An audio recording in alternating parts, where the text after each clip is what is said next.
dubartiin tokko guu deeyse dhiiga yoo hin arkin taate deeyse dhiiga hin arkine dhiqattee ibaadaa isii eegaluun isirratti dirqamaahi ibaadaa salaata fakkeenyaaf dhiigan garre dhiqattee isiin tun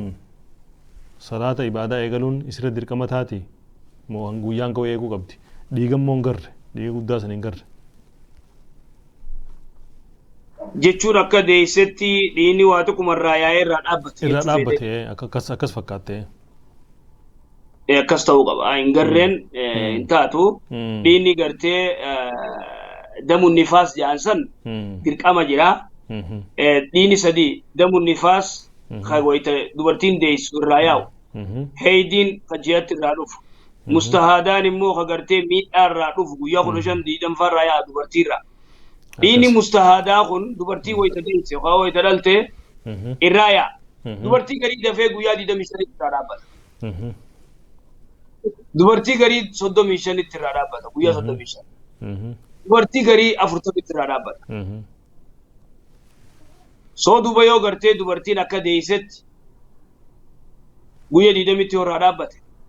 irraa dhaabbattee qulqullooyinaan uduwattee salaat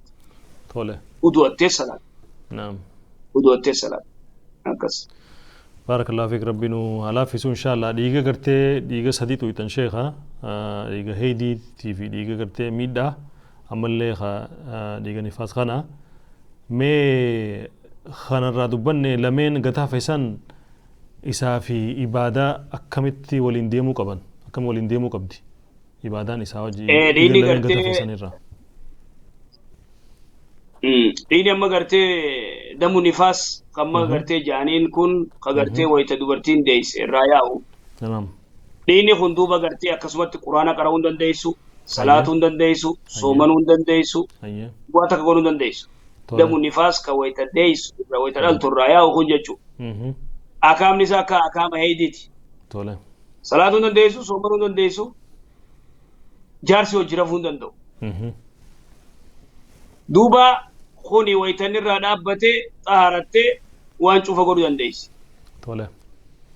dhiinni gartee kaan dhiiga gartee heeydiiti dhiinni heeydii damun aswadun gurraacha ni shurufkaawaa dubartii irraa wayta yaa'u gurraacha ni beeytisiin dhiinni kun ammaa guyyaa 3 irraa yaa'a dubartii ammaa guyyaa 4 ammaa guyyaa 5 ammaa guyyaa 6 ammaa guyyaa 7 lennau wanni hin qabu haddi hin qabu guyyaa tokko nama dhufee guyyaa tokkotti namarraa deemaa hin qabu guyyaa 3 dhufeeti guyyuma 3 dhufee guyyaa 4ffaa dhiqattaa hin qabu yookaan guyyaa 5 irraa yaa'u mala gaafa garii biyyoon tun guyyaa 2 irraa yaa'ee guyyaa 3ffaa dhiqatti gaafa garii guyyaa 3 irraa yaa'ee 4ffaa dhiqatti dubartiin garii aadatti akkasiisin 3 irraa yaa'ee 4ffaa dhiqatte deebi'ee guyyaa 7ffaatti dhaqa fakkeenya guyyaa 7ffaatti gaafa gartee kam guyyaa 7ffaatti dhaqa yookaan yoo ilmee fudhate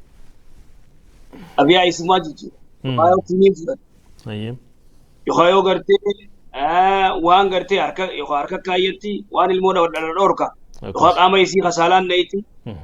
wanni kun gartee ofee jijjiiree guyyaa 7ffaatti godha heeydii taanaan akkasumatti obstee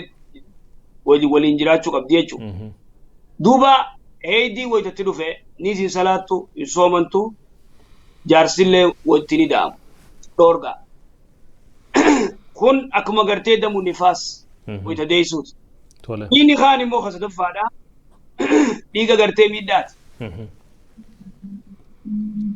dhiinni miidhaa kun dhiiticha gartee shayxaanaarraa jee rasuulli salawaatu rabbi islaam alayhi rahima gartee dubartii kana dhiinni kun irraa yaa'a dhiinni kun dhiiga qulqulluu diimaa amma dubartiin addan baafannee jira dubartiin heeydii fi dhiiga diimaa kana addan baafannee jira dhiiga kana adda baasuun isiirratti dirqama dhiinni gartee heeydiidhaa dhiiga gartee gurraachanii shurufkaawaa waytarraa ba'ullee gartee inni boora'u fakkeenyaaf saafaar akka waan jee ulamaa'ii gartee rasuulli salawaatu rabbi islaamu alayhi yoo dhiiga lameen kan adda wallaalte kamtu na jira saafat bishaan nayixee irrateysi waytarrateysu dhiiga eediyoote dhab gizeenni jee imbooro